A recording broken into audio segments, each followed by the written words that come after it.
Good morning बच्चों। आज की वीडियो उत्तर प्रदेश बोर्ड व परिषदीय जूनियर हाई स्कूल के कक्षा 7 के बच्चों के लिए है। कक्षा 7 के बच्चे आज की इस वीडियो में विषय विज्ञान का पाठ 2 रेशों से वस्त्र तक के क्वेश्चन एंड आंसर करेंगे। बच्चों, आपने यह पाठ पढ़ लिया होगा, लिहाजा मैं आपको इस पाठ के क्वेश्चन एंड आंसर कराने जा रहा हूँ। आपसे निवेदन है कि आप इस वीडियो को बहुत ध्यान से देखें और पूरा देखें।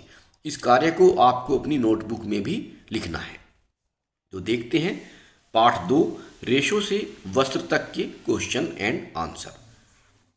क्वेश्चन नंबर 1, निम्नलिखित प्रश्नों में सही विकल्प छांटकर अभ्यास पुस्तिका में लिखें। ऊन धारण करने वाले जंतु हैं। पहला विकल्प ऊंट तथा याक। दूसरा विकल्प एल्पेका तथा लामा। तीसरा है अंगोरा बकरी तथा कश्मीरी बकरी। विकल्प नंबर 4 उपरोक्त सभी। तो बच्चों, यहाँ पर विकल्प नंबर 4 सही है, क्योंकि ऊन धारण करने वाले जंतु ऊंट, याक, एल्पेका, लामा, अंगोरा बकरी और कश्मीरी बकरी, ये सभी ऊन धारण करने वाले जंतु हैं, इसलिए यहाँ पर हम उपरोक्त सभी पर निशान लगाएंगे। अगला प्रश्न, भेड़ तथा रेशम कीट होते हैं शाकाहारी, मांसाहारी, सर्वाहारी, अपमार्जक। इसका सही जवाब है शाकाहारी। भेड़ तथा रेशम के कीट शाकाहारी होते हैं। अगला क्वेश्चन, भेड़ के रेशों की चिकनाई धूल और गर्त निकालने के लिए की जाने वाली प्रक्रिया कहलाती है। पहला विकल्प अभिमार्जन, संसाधन, रीलिंग, कटाई तथा छटाई। बच्चों, मैं आपको बताता हूं कि जो भेड़ के रेशों की जो चिकनाई होती है, धूल और गर्द निकालने के लिए इनको धोना पड़ता है, और धोने की इस प्रक्रिया को कहते हैं अभिमार्जन। अभिमार्जन का मतलब होता है साफ सफाई, धोकर साफ सफाई। तो सही विकल्प है ए। अगला क्वेश्चन, रेशम है मानव निर्मित रेशे, पादप रेशे, जंतु रेशे, उपरोक्त सभी। सही जवाब है विकल्प नंबर 3 जंतु रेशे।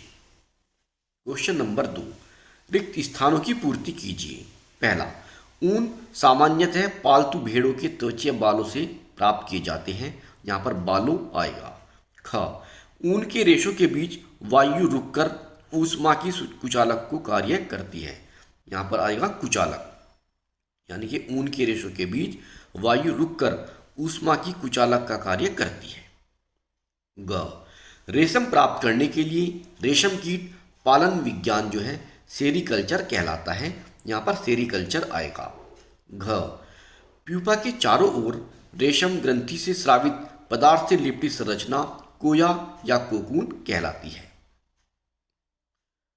लास्ट है, रेशम उद्योग के कारीगर अन्यक्स नामक जीवाणु द्वारा संक्रमित हो जाते हैं। इसमें आएगा अन्यक्स। क्वेश्चन नंबर 3, सही कथन के आगे सही व गलत कथन के आगे गलत का निशान लगाइए। क, कश्मीरी बकरी के बालों से पश्मीना ऊन की शाल बनाई जाती है। सही विकल्प है, ये सही है, तो यहाँ पर सही का निशान लगाएंगे। ऊन प्राप्त करने के लिए भेड़ के बालों को जाड़े के मौसम में काटा जाता है। ये गलत है। अच्छी नस्ल की भेड़ों को जन्म देने के लिए मुलायम बालों वाली विशेष भेड़ों के चयन की प्रक्रिया वर्णात्मक प्रजनन कहलाती है। ये सही स्टेटमेंट है, तो इस पर सही का निशान लगाएंगे। सिल्क का धागा प्राप्त करने के लिए प्यूपा से वयस्क कीट बनने से पूर्व ही कोकून को उबलते पानी में डाला जाता है। ये सही है, तो यहाँ पर सही का निशान लगाएंगे। रेशम कीट के अंडे प्यूपा से निकलते हैं। ये गलत है, तो यहाँ पर गलत का निशान लगाएंगे। क्वेश्चन नंबर 4, स्तंभ क में दिए गए इस वाक्य को स्तंभ ख के वाक्यों से मिलान कीजिए। स्तंभ क, इसमें पहला है अभिमार्जन, दूसरा है कोकून, याक, सहतूत की पत्तियां और रेलिंग। तो स्तंभ क में जो लिखा है अभिमार्जन, इसको आप स्तंभ ख के काटी गई ऊन की सफाई से मिलाएंगे। कोकून को रेशम के रेशे उत्पन्न करता है, इससे मिलाएंगे। याक, इसको ऊन देने वाला जंतु है, इससे मिलाएंगे। सहतूत की पत्तियां को रेशम कीट का भोजन से मिलाएंगे। रीलिंग को रेशम के रेशे का संसाधन से मिलाएंगे। क्वेश्चन नंबर 5, निम्नलिखित प्रश्नों के उत्तर दीजिए। पहला क्वेश्चन है, ऊन किसे कहते हैं? उन जंतुओं के नाम लिखिए जिनसे ऊन प्राप्त किया जाता है।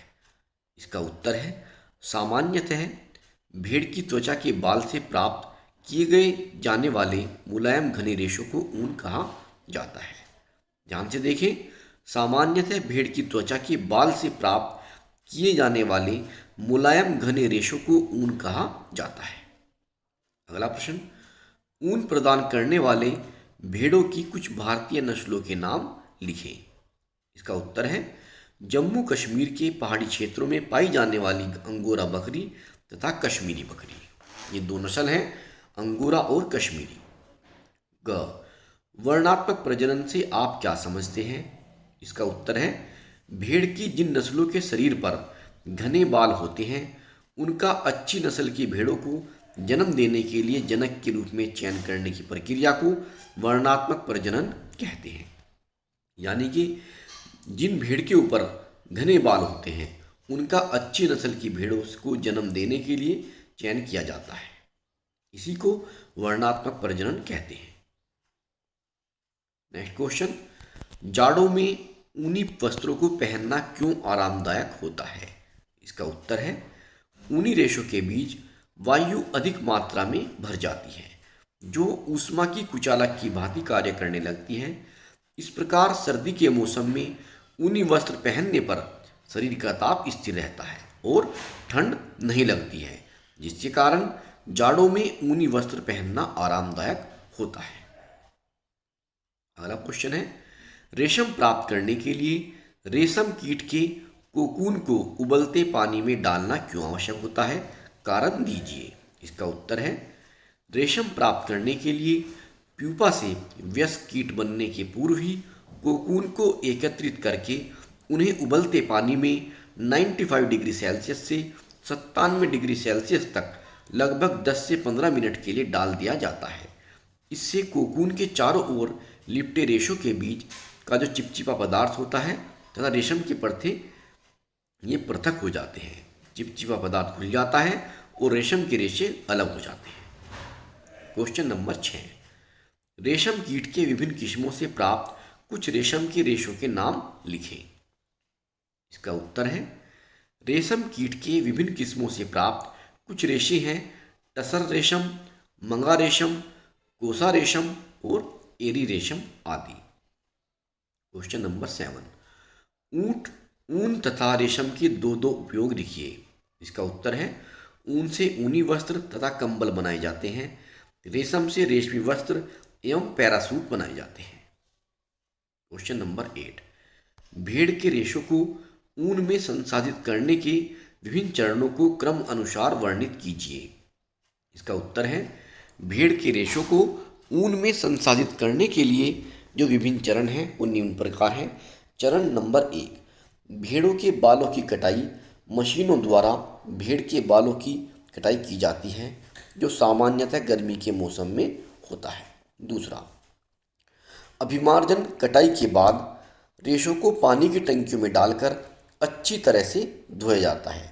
आप ध्यान से देखें, जो पहला चरण है वो है भेड़ के बालों की कटाई, तो दूसरा चरण है अभिमार्जन।